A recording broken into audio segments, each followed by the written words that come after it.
বর্তমানে ইউটিউব প্ল্যাটফর্মটা এমন হয়েছে যে যারা যত বেশি অশ্লীল ভিডিও বানাচ্ছে তত বেশি ভাইরাল হচ্ছে।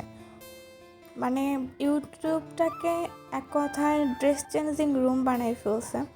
তো ড্রেস চেঞ্জিং ভিডিও, হ্যাঁ, গেট রেডি উইথ ভিডিও আমরাও করি, বাট সম্পূর্ণ ড্রেস চেঞ্জও যদি দেখাতে হবে, মানে দেখাবেই না কেন? কারণ এসব ভিডিওই তো তোমরা লাইক করো, এসব ভিডিওই তো তোমরা পছন্দ করো, সাবস্ক্রাইব করো। এসব ভিডিও যারা মেক করে তাদের পাশেই তোমরা দাঁড়াও।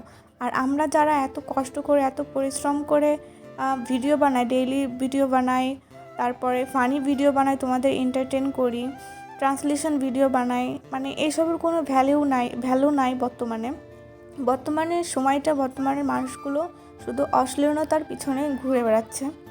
সিরিয়াসলি ভাই, মানে এক কথায় মনটাই খারাপ হয়ে যায় যখন দেখি এত কষ্ট করে ভিডিও তৈরি করি।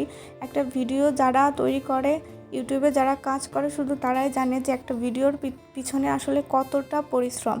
তারপরে ওটা আপলোড দেওয়ার পরে যদি দেখি যে সাবস্ক্রাইবার নেই, লাইক নেই, ভিউজ নেই, মানে মন চায় না যে আর কোনো প্রকার ভিডিও করি। কিন্তু ইউটিউবে ঢুকে অন্য কারোর ভিডিও দেখি যে যারা মানে ড্রেস খুলে অশ্লীলভাবে ভিডিও মেক করতেছে, তাদের ভিডিও হাজার হাজার লাইক, কমেন্ট, ইনফ্যাক্ট তাদের চ্যানেলেও মানে হাজার হাজার লক্ষ লক্ষ মানুষ সাবস্ক্রাইব করেছে।